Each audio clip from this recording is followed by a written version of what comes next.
Berarti udah? Wah.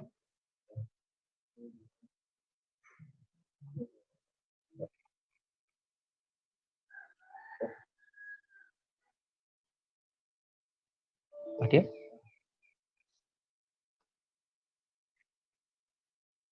Yuk.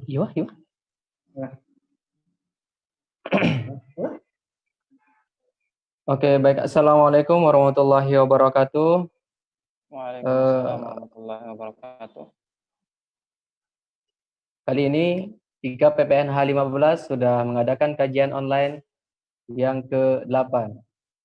Baik, saya Satria Putra sebagai moderator kajian.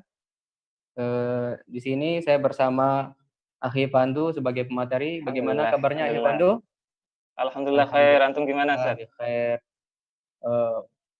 Khair juga. Alhamdulillah ya. Oke, terkait dengan tema kita pada sore hari ini, Ramadan sebagai momentum perubahan ya. Perubahan, ya. Ya. Jadi gini Ustaz, kok bisa sih Ramadan sebagai momentum perubahan dan kenapa kita harus berubah dari yang lebih buruk dari yang buruk Betul. ke yang lebih baik begitu Ustaz? Begitu Akhi. Oke. Bismillahirrahmanirrahim, sahabat-sahabat semua. Wahayyikum bitahiyatil Islam, tahiyatun min ahlil jinan, tahiyatun fiha salam, tahiyatun qaulan min rabbir rahim. Assalamualaikum warahmatullahi wabarakatuh. Waalaikumsalam warahmatullahi wabarakatuh. Innal hamdalillah nahmaduhu wa nasta'inuhu wa nastaghfiruh wa na'udzu billahi min syururi anfusina wa min sayyiati a'malina. Innahu may yahdihillahu fala mudhillalah wa may yudlilhu fala hadiyalah. Asyhadu an la ilaha illallah wahdahu la syarikalah wa asyhadu anna Muhammadan abduhu wa rasuluh la nabiyya wa la rasula ba'dah. Amma ba'du. Hai Satria dan sahabat-sahabat semuanya, sahabat alumni Nurul Hakim dimanapun teman-teman berada. Pertama-tama saya merasa bersyukur sekali Allah masih memberikan saya untuk bertatap muka meskipun tidak secara fisik. Alhamdulillah secara ruh kita disatukan oleh Allah Subhanahu wa taala. Meskipun kita berjarak tapi hati kita dekat. Kita dekat dengan iman. Artinya Allah Subhanahu wa taala memberikan kita kesempatan, memberikan kita hidayah sehingga kita masih bisa berkumpul atau masih bisa bermuajahah melalui tatap muka live ini sehingga kita bisa berbagi ide, berbagi inspirasi, sharing pengetahuan dan sebagainya. Alhamdulillah, mari kita ucap syukur kita kepada Allah Subhanahu wa taala. Kemudian shalawat serta salam semoga tercurahkan atas junjungan Nabi besar kita Muhammad sallallahu alaihi wasallam. Karena beliaulah yang memperjuangkan Islam, mengorbankan segala apapun yang beliau punya untuk kejayaan Islam ini, Satria. Artinya Rasulullah Shallallahu Alaihi Wasallam ini suri tauladan kita. Beliaulah yang menjadi penggerak perubahan peradaban. Yang dulunya wanita itu tidak ada harganya. Dengan datangnya risalah Muhammad Shallallahu Alaihi Wasallam, wanita mulai dihargai, wanita mulai dimuliakan oleh Islam. Artinya bahwasanya saya ingin menggarisbawahi bahwasanya Islam itu sendiri adalah agama perubahan. Oleh karenanya kita akan berdiskusi pada kesempatan kali ini seputar bagaimana sejatinya Ramadan itu menjadi momentum perubahan. Teman-teman dimanapun berada, pertama saya ingin membahas terkait kenapa Ramadan ini disebut dengan momentum perubahan. Kalau kita lihat kalau kita melihat secara bahasa, ada beberapa komponen dari judulnya Satria. Yang pertama itu kita melihat dari kata-kata momentum. Kalau di dalam bahasa Inggris itu bisa diambil dari dua. Yang pertama itu dari momen, yang artinya sesuatu yang terikat dengan waktu. Kemudian yang kedua momentum. Momentum itu terkait dengan fisika ini. Mungkin teman-teman yang nggak belajar fisika bisa didengerin ya. Artinya bahwasanya momentum itu energi yang dibutuhkan suatu benda untuk berputar. Tapi ini nggak kita bahas. Karena saya juga termasuk dulu di pondok nggak suka fisika ya, jujur ya. Tapi kalau kita beranjak ke KBBI, ternyata ada suatu makna yang sangat bagus sekali terkait dengan kata-kata momentum ini. Di KBBI saya buka bahwasanya KBBI itu arti dari kata momentum itu adalah saat yang tepat. Nah, Saat kalau yang tepat. teman-teman mungkin banyak yang dengar lagu itu waktu yang salah, tapi ini waktu yang tepat Allah berikan kepada kita. Iya, iya. Yang momentum itu memberikan kita waktu yang tepat, kemudian disandarkan dengan Ramadan, artinya bahwasanya seakan-akan Ramadan ini memanggil kita, yuk berubah, memanggil kita, ayo dong jadi lebih baik. Ini kan Ramadan udah datang, masa kamu masih seperti itu aja? Masa kamu enggan buat baca Quran, enggan berubah, artinya kita enggan membantu sesama. Padahal Ramadan loh ini, Allah sudah berikan sesuatu yang istimewa. Seakan-akan Ramadan ini memanggil kita, wahai pemuda, wahai kaum muslimin, wahai orang Islam, marilah kalian harus berubah nih. Kalian harus jadi lebih baik karena Ramadan ini sudah datang. Kemudian kalau kita melihat ke kata-kata perubahan, kata perubahan ini kalau saya coba gali, kata perubahan ini identik sekali dengan kata pilihan nih, Satria. Artinya perubahan ini adalah efek dari pilihan kita. Nah, perubahan ini adalah dampak dari pilihan yang kita ambil. Karena sejatinya hidup ini sebuah pilihan. Contohnya teman-teman kalau memilih pengen jadi orang baik atau orang buruk, pasti semua orang memilih jadi orang baik kan? Orang baik dong. Orang baik dong ya. Oleh karenanya kan, tapi untuk menjadi orang baik itu kan pilihan. Pilihan apa yang akan kita pilih? Otomatis kita akan memilih hal-hal positif. Misalnya Mas Satria ini pengen jadi ulama besar ya misalnya. Nggak mungkin dong kalau beliau ini nggak memilih jalan untuk menjadi ulama besar. Pasti dong beliau memilih IAINH pertama, mungkin nanti lanjut ke Mesir. Nah, insya Allah kita doakan ini Ustaz. Insya Allah kita doakan ya. Artinya bahwasanya pilihan itu menentukan perubahan, karena perubahan ini identik sekali dengan pilihan. Anda memilih untuk jadi apa, itu akan menentukan perubahan yang akan kita dapat di masa depan. Banyak orang yang menginginkan derajat yang tinggi, tapi dia nggak mau mendaki nih, Satria. Nggak mau mendaki, takut ya, takut jatuh. Ya, takut jatuh. Kita pengen daki Gunung Rinjani, tapi kita baru sampai Lombok Timur aja udah takut sama corona. Sama corona ya. Artinya ketika kita menginginkan derajat yang tinggi, ketika kita menginginkan kesuksesan, kita juga butuh pilihan yang tepat, butuh pilihan yang sesuai dengan apa tujuan kita. Nah, kalau kita ingin, artinya rintangan itu selalu ada ya, Ya, rintangan itu pasti ada, karena kita semua ini hidup di dunia. Kalau mau nggak ada rintangan itu hidup di surga. Hidup di surga. Ya. Tapi harus mati dulu loh nih, Satria. Kalau mau siapa mau duluan nih? Ya, siapa mau duluan? Artinya bahasanya pertama tadi saya kembali lagi menyampaikan bahasanya perubahan itu identik sekali dengan pilihan. Pilihan kita bangun pagi, pilihan kita mau belajar atau enggak, itu menentukan perubahan yang akan kita dapatkan. Kemudian kalau kita meninjau lagi ke kata perubahan ini, sangat identik sekali dengan kata-kata mantan ini, Satria. Mantan. Mantan antum ini, Sat. Mantan antum. Artinya mantan ini identik sekali dengan misalnya nih mantan preman, mantan mantan orang tukang begal misalnya. Artinya perubahan itu identik dengan mantan. Saya enggaknya itu mantan yang itu. Iya, pasti teman-teman mendengar kata mantan itu sudah negatif.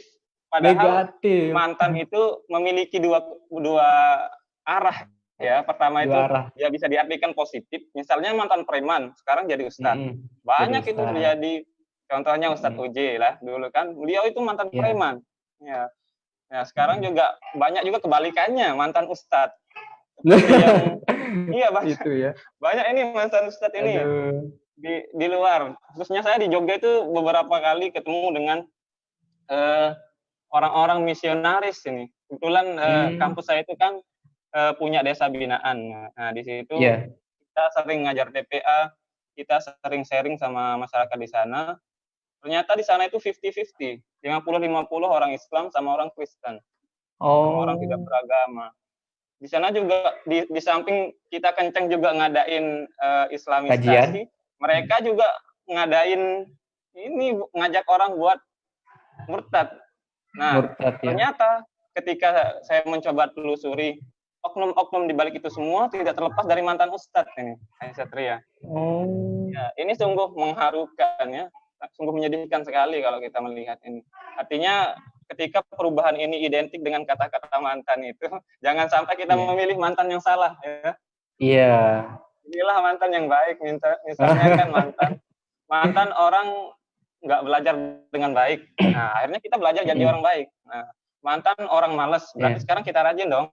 Nah, Iya, artinya rajin. ada perubahan, ada pergeseran kondisi dari kita dulu yang buruk, yang malas, nggak mau belajar jadi yang baik. Ya, gimana?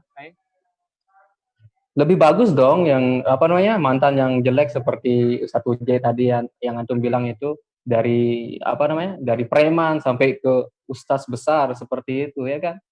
Ya, misalnya antum juga nih mantan santri misalnya. Besok antum jadi tuan guru bisa. Saya yakin bisa kan ya. Intinya kalau kita memilih jalan itu kan kembali kepada tadi bahwasanya kalau kita kepengen berubah ya kita nentuin pilihan mau jadi mantan apa gitu. Jangan sampai kita mantan santri terus kita nggak sholat di luar, ini yang jadi masalah. Ya.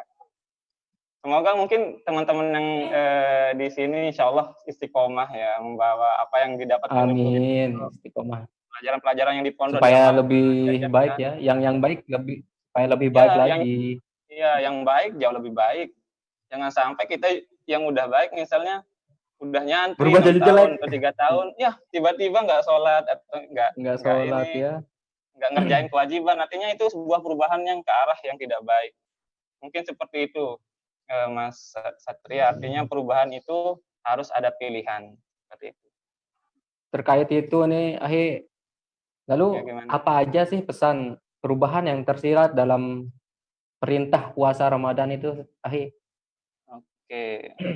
Oke, teman-teman sekalian dan dimanapun teman-teman berada, kalau kita berbicara tentang puasa Ramadan ini banyak sekali yang akan kita bahas, mungkin bisa berjam-jam ya teman-teman. Tapi di sini saya akan mencoba menyingkatnya, mengambil beberapa saja yang mungkin relevan dengan konteks kita saat ini. Konteks kita sebagai pemuda, konteks kita sebagai aktivis dakwah, konteks kita sebagai mahasiswa, penggerak perubahan dan sebagainya. Misalkan saya mencoba menggalinya itu dalam beberapa poin. Pertama, Ramadan ini kepengen ngajakin kita itu jadi orang yang mampu manage diri. Contohnya gini, kan sekarang buka puasa itu jam 6:07 kalau di Lombok Tengah, kalau antum jam berapa, Mas Satria? Iya, sekitar itulah. Sama lah. Kalau saya tanya teman-teman semua ini yang lagi nonton, ada nggak yang berani buka pukul 6:05? Berani nggak buka pukul 6:05? Padahal azannya itu jam 6:07. Kenapa kalau kita buka? Mungkin ada ya, kali pasti batal ya. Ya kalau kita buka ya batal karena belum waktunya. Artinya bahwa Ramadan ini ingin mengajarkan kepada kita itu bahwasanya kita itu kalau mau mengerjakan sesuatu itu ya udah ambil pada waktunya. Jangan sampai belum waktunya kita ambil. Artinya misalnya teman-teman yang belajar Qurratul Uyun, kepengen praktik, ya pasti waktunya itu harus nikah dulu. Iya. Ya, nggak boleh langsung praktik karena itu sudah melanggar ketetapan seperti puasa tadi, Satria. Puasa tadi kan kita berbuka jam 6:07, tapi kita malah buka jam 6:05. Artinya apa? Itu udah batal puasa kita. Udah batal puasa. Poin pertama yang ingin diajarkan Ramadan ini kepada kita, bagaimana kita menjadi pribadi yang mampu memanage diri, kapan kita harus mengambil langkah ya, kapan kita harus mengambil suatu langkah. Kemudian bagaimana poin kita yang kedua, bisa disiplin gitu. Ya, disiplin waktu nih. Artinya kalau kita mau mengerjakan sesuatu itu ya harus nunggu waktunya, seperti itu. Kemudian untuk yang poin kedua ini, Ramadan ini mengajarkan kita untuk mengolah rasa ini, mengolah kepekaan. Nah ini identik banget sama cowok-cowok nih teman-teman.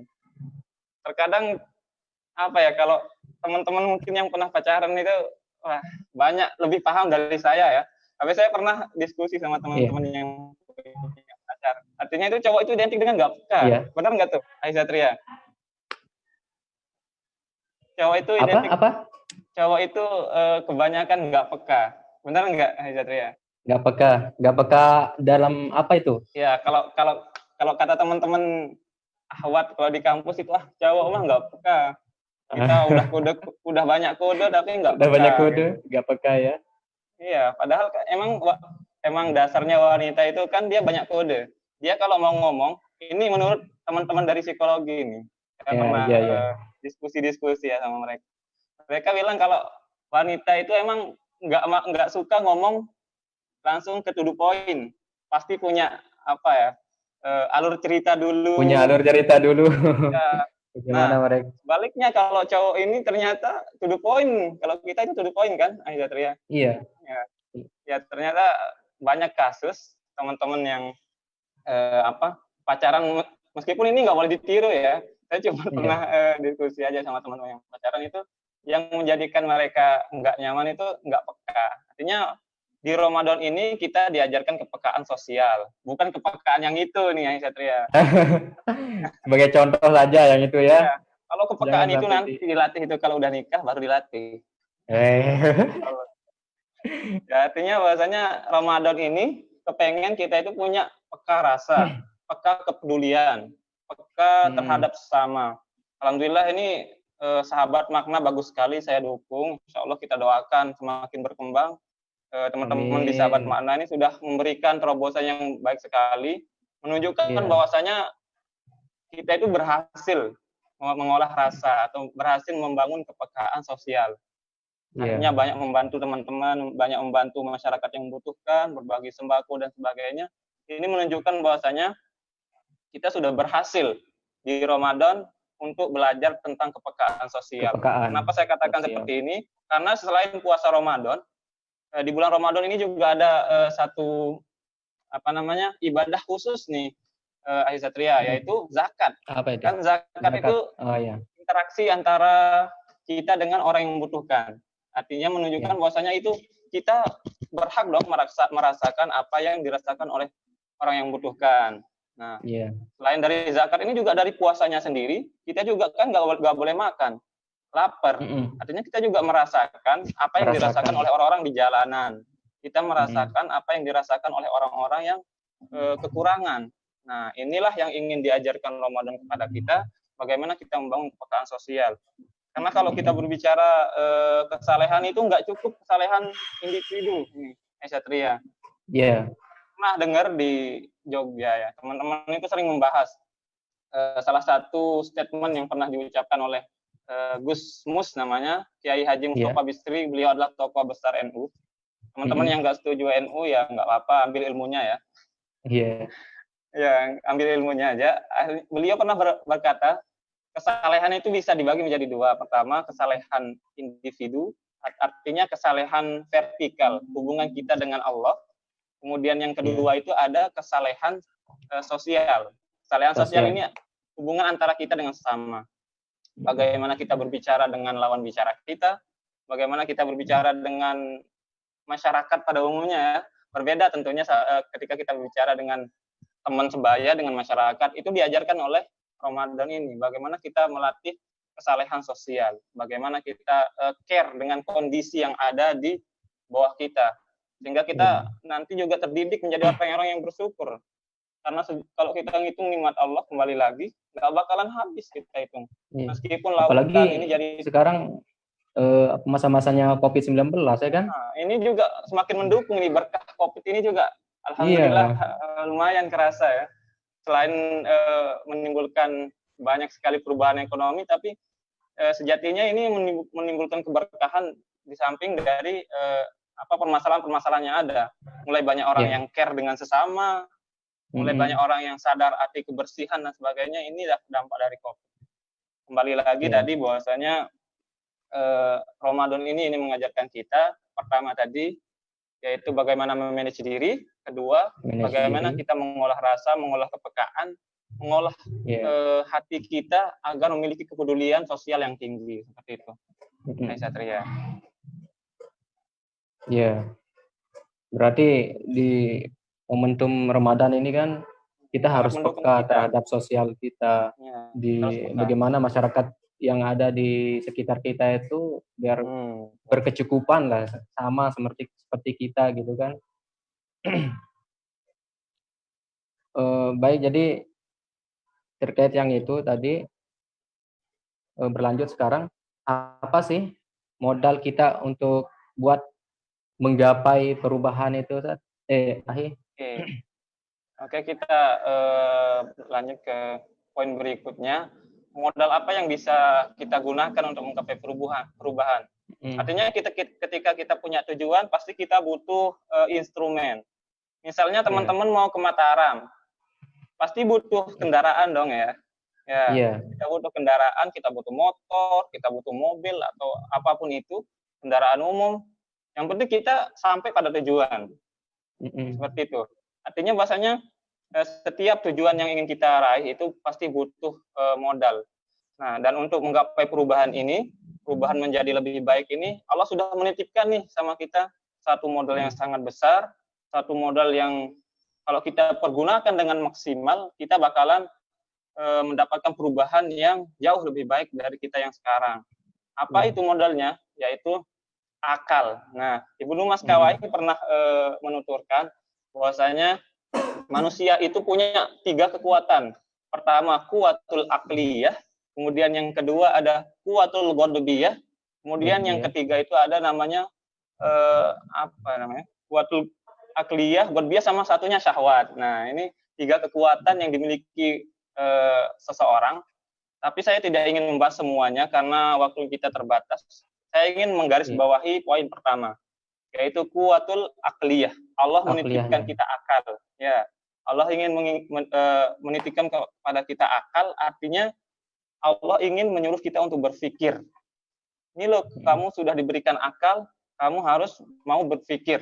Kamu harus mau menggunakan akal itu dengan maksimal. Karena sejatinya akal ini yang akan menentukan perubahan. Gimana kalau kita mau berubah kalau kita nggak berpikir? Artinya kalau kita nggak mau berpikir, nggak mau mikirin diri kita sendiri, ya kita nggak bakalan berubah.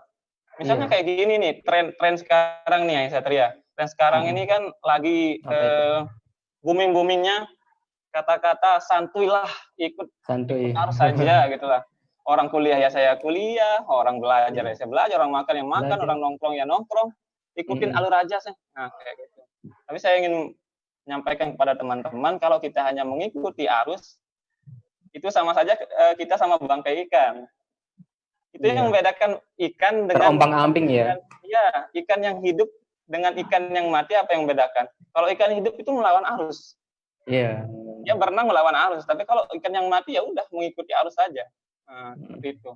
Artinya bahwasanya ketika kita ingin suatu perubahan, maka kita harus juga jangan kita mengikuti hal-hal yang menggeret kita menjadi gagal untuk berubah. Artinya sesuatu hal-hal yang tidak menguntungkan untuk kita itu kita tinggalkan. Banyak sekali hadis-hadis, mungkin teman-teman dari yang sudah banyak menghafal hadis bisa menyebutkan hadisnya. Namun di sini saya ingin memaparkan sedikit saja terkait dengan sejatinya bahwasanya perubahan itu kita raih salah satunya dengan tadi itu kita melawan arus ya Satria. Kemudian akal inilah yang menjadi modal kita berpikir akan kekuasaan Allah, ayat-ayat Allah, sehingga kita mampu menggapai perubahan. Banyak sekali kondisi yang sangat memprihatinkan. Sekarang yang memimpin teknologi itu siapa, Satria? Ya, AS. Berani antum katakan orang-orang Islam yang menguasai teknologi pada saat ini? Nggak berani ya? Pasti. Iya.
Siap.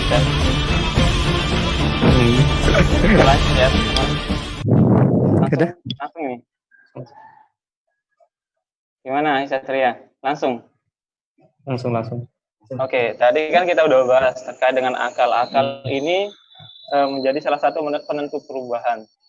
Artinya akal yang Allah berikan ini harus kita gunakan sebaik-baiknya, harus kita manfaatkan sebenar-benarnya, maksimalkan apa fungsi akal ini untuk berpikir. Afala taqilun, afala tatafakkarun, banyak sekali di dalam Al-Qur'an menyebutkan tentang akal ini. Nah, akal ini juga akan kita dengan hewan ternak, dengan binatang, Hai Satria. Mungkin Hai Satria sudah hafal dalilnya ya. Dalilnya sudah hafal, udah di luar kepala. Oh, antum lebih tahu itu. Kita teman-teman di sini juga sudah hafal lah. Ini yang membedakan kita dengan binatang. Nah, Allah Subhanahu wa taala pernah berfirman, lahum qulubun la yafqahuna biha wa lahum a'yunun la yubsiruna biha wa lahum adhanun la yasma'una biha ulaika kal an'am bal hum adall. Artinya orang-orang yang menggunakan akalnya itu tidak maksimal. Artinya dia tidak menggunakan akal dengan secara maksimal. Kemudian orang-orang yang diberikan mata namun tidak mau melihat kebesaran Allah Subhanahu wa taala. Kemudian Allah anugerahkan kepada kita telinga namun kita enggan untuk mendengar ayat-ayat Allah. Apa kata Al-Qur'an? Ulaika kal an'am bal hum adall. Mereka lah itu seperti binatang ternak, bahkan lebih buruk dari binatang ternak. Ya. Bahaya. Oleh karenanya saya mengajak teman-teman ini, mari kita maksimalkan akal yang Allah anugerahkan. Itu Berarti perbedaan kita sama binatang itu kita berakal, sedangkan binatang itu tidak berakal itu ya. Punya akal, ya. Dia nggak punya akal untuk berpikir. Poin selanjutnya nih, langkah apa saja yang bisa kita lakukan untuk menggapai perubahan itu? Oke, langkahnya untuk langkah ya. Terkait dengan langkah batik, kalau kita berbicara tentang langkah ini, pasti kita akan berbicara tentang jalan mana yang akan kita tempuh ya. Jalan mana yang akan kita lalui. Di dalam hal ini saya ingin membacakan atau menyampaikan sebuah statement atau sebuah umpamaan dari pelajaran Rasulullah SAW kepada salah seorang sahabatnya yang bernama Abu Dzar ini. Jadi suatu hari beliau Rasulullah SAW pernah berpesan kepada salah seorang sahabat yang bernama Abu Dzar, dan ini ditulis di kitabnya Syekh Nawawi. Syekh Nawawi ini mungkin teman-teman yang di Libya nggak kenal ya. Jadi kalau teman-teman di NU atau yang belajar kitab klasik itu pasti tahu kitab Nasha'ihul Ibad. Nah di situ disebutkan ada beberapa hal yang bisa kita gunakan untuk menggapai tujuan. Pertama beliau menyampaikan, ya Aba Dzarrin jaddidis safinah fa innal bahru amikun.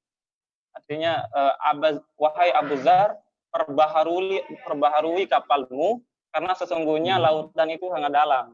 Artinya kalau kita ingin mengarungi samudra kehidupan ini, maka hal pertama yang akan kita lakukan adalah kita harus perbaiki dulu dong kapal yang akan kita gunakan untuk mengarungi samudra.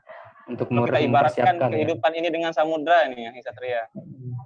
Makanya kita gunakan akal pertama itu untuk memperbarui kapal. Kapal ini kalau kita pahami secara bahasa ya kapal. Tapi kalau di sini maksudnya adalah kita harus memperbarui tekad, kita harus memperbaharui niat. Nah, niat ini dan tekad ini yang menentukan perubahan. Satria. Artinya kalau kita nggak niat, nggak bakalan kita berubah. Kalau kita nggak punya tekad, nggak bakalan kita berubah. Kalau kita nggak punya kemauan, ya perubahan itu hanya mimpi. Perubahan itu hanya khayalan belaka. Kalau hanya dipendam-pendam saja. Ya dipendam doang kan. Ya, akhirnya kita butuh namanya perbarui tekad, perbarui kapal yang akan kita gunakan untuk mengarungi samudra kehidupan. Kemudian poin yang kedua yang beliau sampaikan itu, wa khuzada kamilan fa inna safara ba'id. Artinya, wahai Abu Dzar, ambillah perbekalanmu semaksimal mungkin karena perjalanan ini sangat panjang. Nah, kehidupan ini sangat panjang nih, Satria. Bukan hanya di dunia, ternyata masih banyak kehidupan setelah di dunia ini. Sehingga Rasulullah SAW mengajarkan kepada kita untuk memaksimalkan bekal. Instrumen apa saja yang akan kita butuhkan untuk menggapai tujuan yang kita sudah impi-impikan. Misalnya Satria kepengen jadi presiden, instrumen apa saja yang Satria butuhkan sebagai presiden, kita harus siapkan. Artinya itu sebagai bekal kita untuk menggapai tujuan. Kemudian poin yang ketiga yang Rasulullah SAW ajarkan kepada Abu Dzar, wa khaffifil amala fa innal aqabata qaudun. Sedikitkanlah hal-hal yang tidak bermanfaat, kalau saya tafsirkan ini.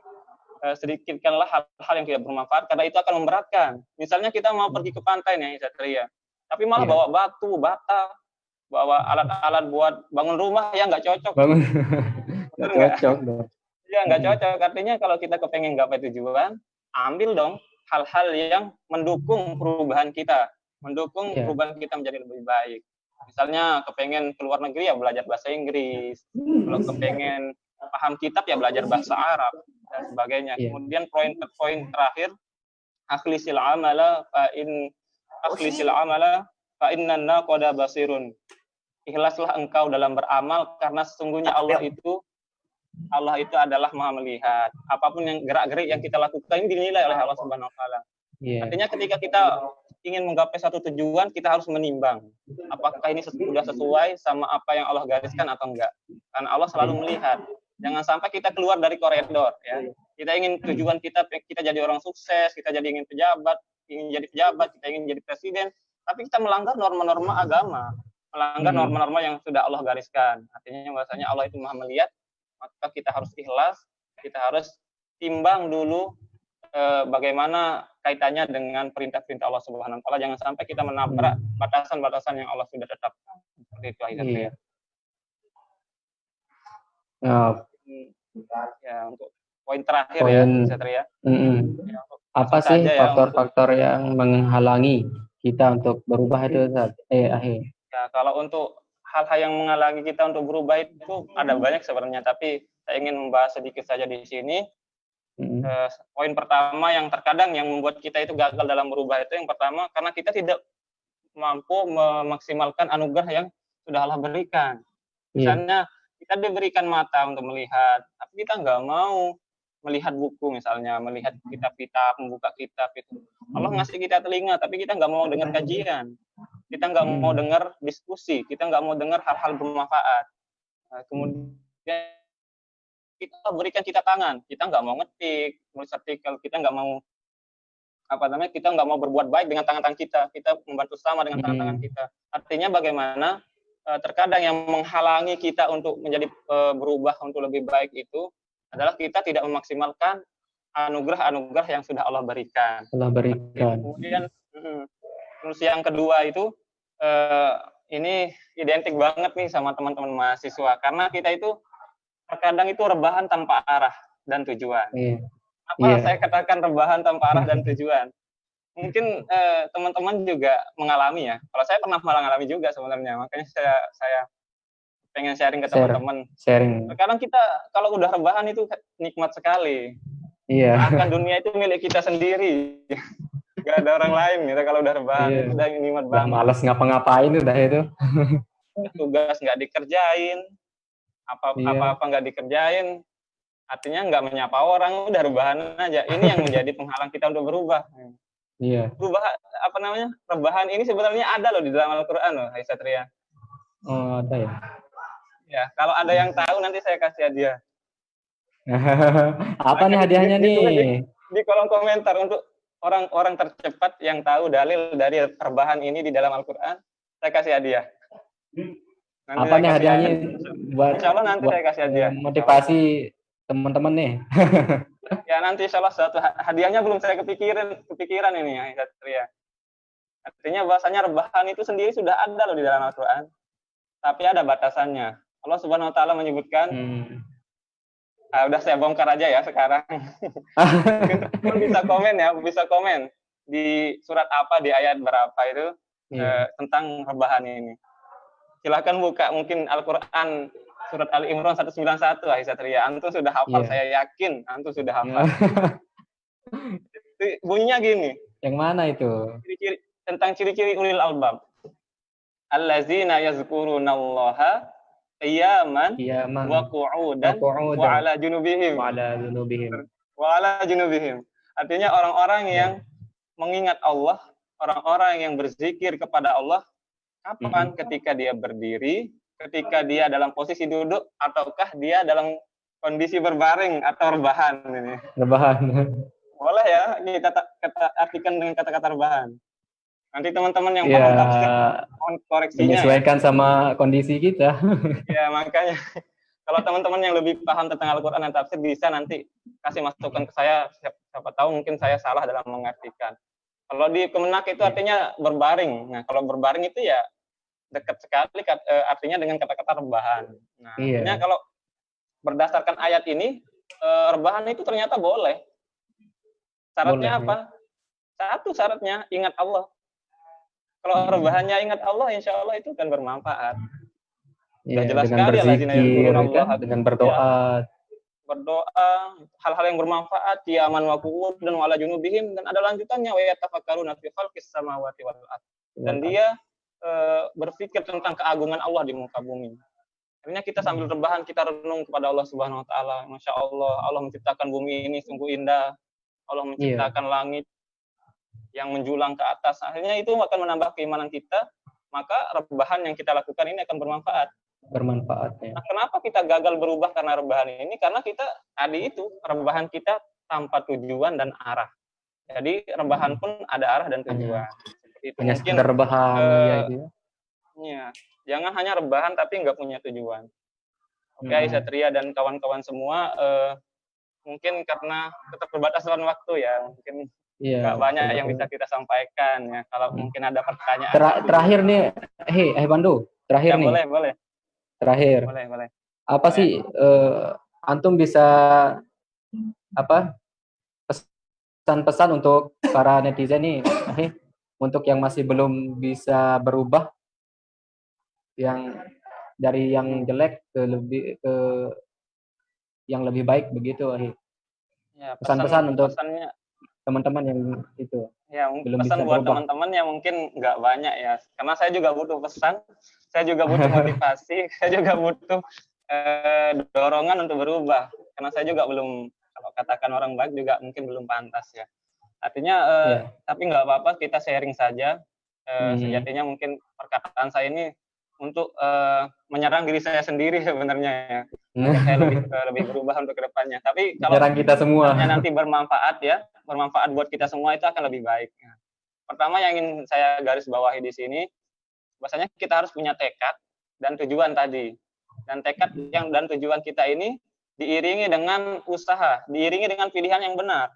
Tadi kita sudah bahas perubahan tergantung dengan pilihan kamu mau jadi baik atau enggak, itu tergantung dari pilihan yang kita ambil, jalan mana yang akan kita ambil. Kalau kita mau jadi orang baik ya, kita ambil ciri-ciri orang-orang yang baik. Kita udah punya tekad, kemauan, aku pengen berubah. Nah, kemudian setelah kita udah punya tekad, udah punya niat, dibarengi dong sama usaha. Karena kalau kita punya tekad doang tapi tanpa usaha ya itu satu yang mustahil saya rasa. Nah, setelah kita punya tekad, punya tujuan, kemudian kita sudah berusaha, barulah kita berdoa kepada Allah Subhanahu wa taala. Karena semuanya itu tergantung Allah juga, tidak terlepas atas penguasaan Allah. Kita ini hanya mampu berusaha, namun perubahan itu tetap hak prerogatif Allah. Allah yang menentukan kita itu jadi orang sukses. Allah yang menentukan kita itu jadi orang yang baik. Dalam artian kita juga perlu ikhtiar. Allah, kalau di story WA saya atau di bio WA saya itu saya tulis do your best, let God do the rest. Artinya itu artinya apa? Ya, lakukanlah hal terbaik dari dirimu. Kerjakanlah apapun itu dengan sebaik-baiknya, biarkan Allah yang menentukan hasilnya. Nah, itu. Silahkan dibaca di bio WA saya. Kemudian, itu ikhtiarnya ya itu ya, ikhtiarnya. Kemudian yang kedua itu teman. Nah, yang kedua itu kita harus punya teman yang baik. Kalau kepengen jadi orang baik, kita juga butuh support orang-orang yang baik di sekeliling kita. Artinya kita nggak bisa jadi baik sendiri. Kita butuh orang yang menyupport kita di belakang. Misalnya kita lagi down nih, iman kita lagi turun, nggak mau sholat, malas ngapa-ngapain. Datanglah Satria, ayo kita bangkit, ayo kita berubah. Artinya kita butuh teman. Tuh. Kalau kita udah punya Itu teman yang baik soleh, ya. teman yang baik, insya Allah kita akan menjadi baik. Orang kalau kita duduk di penjual minyak wangi, insya Allah kita kecipratan dengan bau Iya. minyak wanginya. Itu paling sering Itu ngaku kita udah itu dengar di pondok udah nggak itu. asing ya, nggak asing di Iya, pondok itu udah masyhur itu. udah masyhur itu ya udah. Mungkin hanya itu Mas Satria Mm-mm. yang bisa saya sampaikan. Mohon maaf kalau ada kekurangan. Ada pertanyaan? Ya kalau ada Ada sepatah pertanyaan? dua patah pertanyaan boleh. Kita diskusi saja, bertukar Ya, pikiran. mungkin ada teman-teman yang mau bertanya mungkin di Ada mau di grup. didiskusikan atau yang nggak setuju. Misal statement Iya. saya itu, itu nggak ada dasarnya, nggak ada dalilnya. Aduh, masa ngomong nggak pakai dalil? Silakan, nggak apa-apa kasih masukan gitu ya. Kita boleh, karena itu kita bertukar pikiran. Iya. Kita itu sebenarnya kan satu tujuan, kepengen masuk surga. Iya. Cuman kita memiliki ragam sudut pandang. Seperti yang saya tulis di Facebook saya itu gitu. Kita punya jalur sendiri-sendiri. Jalur sendiri. Teman-teman yang di bidang teknik, di bidang sains, silahkan berdakwah di bidang sains. Teman-teman yang jadi tuan guru, silahkan berdakwah di masyarakat. Nah, orang-orang yang bergelut di pemerintahan, silahkan perjuangkan nilai-nilai keislaman di pemerintahan. Misalnya para DPR itu kan yang punya kewenangan, maka bisa buat kebijakan-kebijakan yang sesuai dengan Islam terkait dengan mawaris dan sebagainya. Dan alhamdulillah di Indonesia ini sudah ada kompilasi hukum Islam. Kita ucapkan terima kasih nih sama ilmuwan-ilmuwan yang sudah mengkaji. Artinya itu yang mendukung kita, mendukung Islam itu maju. Jangan sampai Islam itu terhijab dengan Muslimnya. Seperti statement Syekh Muhammad Abduh kalau nggak salah. Al-Islamu mahjubun bin Muslim. Itu jangan sampai terjadi. Terjadi ya. Satria. Masih ada pertanyaan Satria? Sebentar. Rami. Dari ini pertanyaan pertama nih Ahi. Oke. Ya lagi sebentar lah ini.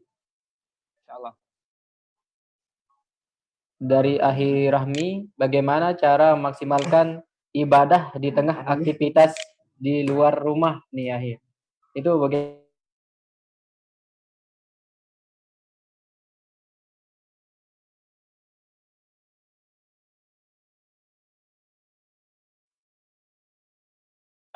Bicara ibadah itu sangat luas ya, nggak cuma sholat, nggak cuma zakat, nggak cuma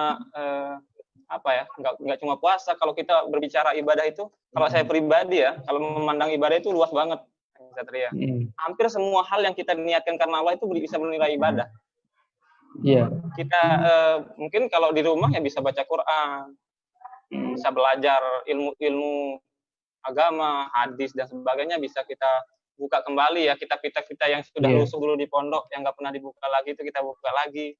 Kemudian, ya karena mungkin kita nggak sentuh lagi kalau udah kuliah, apalagi mungkin teman-teman yang kuliah umum.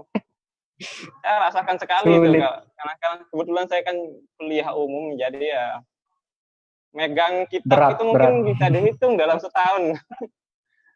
Megang kitab itu sudah sangat jarang. Nah, artinya ini sebagai perubahan kepada kita agar lebih baik. Maka kita introspeksi agar mungkin di bulan suci Ramadan ini kita lagi dapat momennya ya, kita pengen ngaji lagi, pengen baca Quran.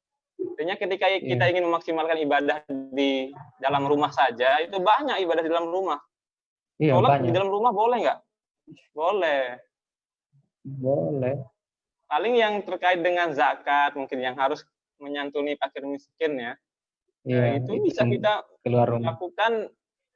Selain itu, artinya banyak sekali ibadah-ibadah yang di dalam rumah itu yang bisa kita lakukan. Baca Quran, tamatin baca Quran. Misalnya satu hari targetnya 5 juz, satu hari 10 juz. Nah, Masya Allah itu. Saya aja belum mampu sampai kayak gitu. Nah, mungkin teman-teman yang hafiz itu sudah biasa itu kalau sehari 5 juz, sehari 10 juz.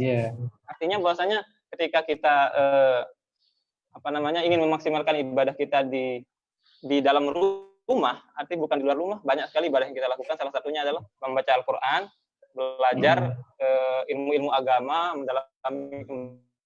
Kita juga silaturahim lewat kajian-kajian seperti ini, Jangan kira ini bukan ibadah. Iya.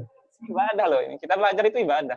Karena sejatinya kalau kita berbuat ini kan butuh ilmu. Kalau kita cuma berbuat tanpa ilmu, nanti dikira sesat. Iya. Emang nggak boleh kita itu kalau kita melangkah itu tanpa ilmu. Artinya kalau kita ingin beribadah, kita juga butuh ilmu. Seperti itu mungkin. Intinya bahwasanya ibadah yang bisa kita lakukan di dalam rumah itu kita maksimalkan. Tahajudnya dikencangin lagi. Dan ibadah-ibadah yang lain. Ya seperti itu Satria. Berarti kalau ada kita ini dari antum nggak apa-apa. kayak ini kan interaksi kita seperti ini kan ibadah juga, terhitung ibadah juga ya kan? Ibadah ini. Siapa kira ini nggak ibadah? Kalau saya mengatakan ini ibadah. Iya. Entah orang mau mengatakan ini tidak ada ajarannya dari Rasul atau apa, tapi ini kan tujuannya apa? Kita ingin muzakaratul ilmi. Kita berbagi atau sharing keilmuan. Kita silaturahmi juga ya kan? Iya, silaturahmi juga ini. Orang siapa yang ingin dipanjangkan umurnya, dimudahkan rezekinya, sambung silaturahim. Iya. Ya gitu. Menyatukan yang khos sama am. Nah, ini juga ini saya. Masih saja. Saya kira sudah hilang loh itu. Saya kira sudah hilang kata-kata itu. Iya. Sebenarnya saya gimana ya? Kenapa harus dipetakan host dan am itu? Kalau kita sudah nurul haki itu saya rasa kita satu air. Sama air kutuhur kita yang kita pakai mandi, yang kita pakai minum, sama airnya sama. Sama ya. Nggak ada yang berbeda. Sama-sama air bor. Air bor yang sama. Ada pertanyaan lagi dari teman-teman semuanya? Ada pertanyaan lagi? Tidak ada. Ya, mungkin cukup itu aja. Oke.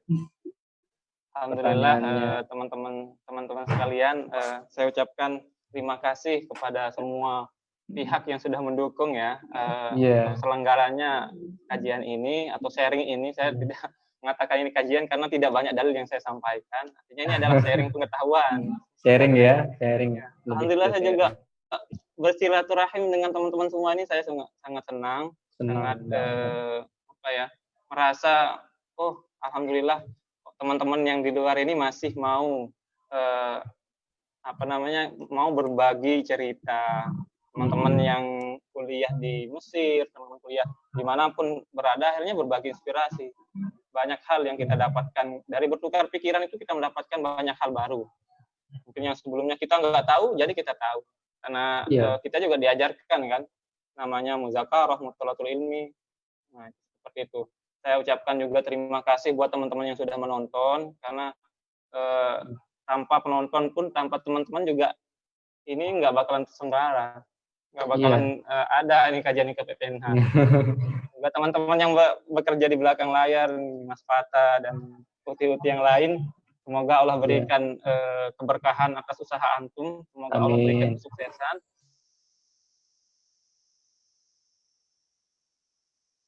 Dan yang terakhir kita berdoa semoga Allah Subhanahu wa taala menjadikan kita orang-orang yang berubah ke arah yang maju, berubah menjadi pribadi yang baik dan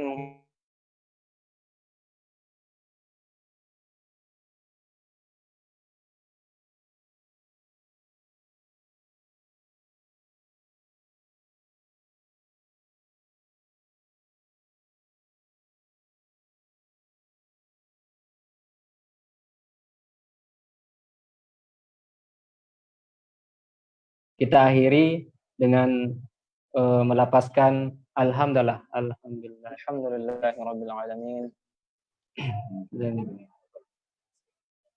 Oke.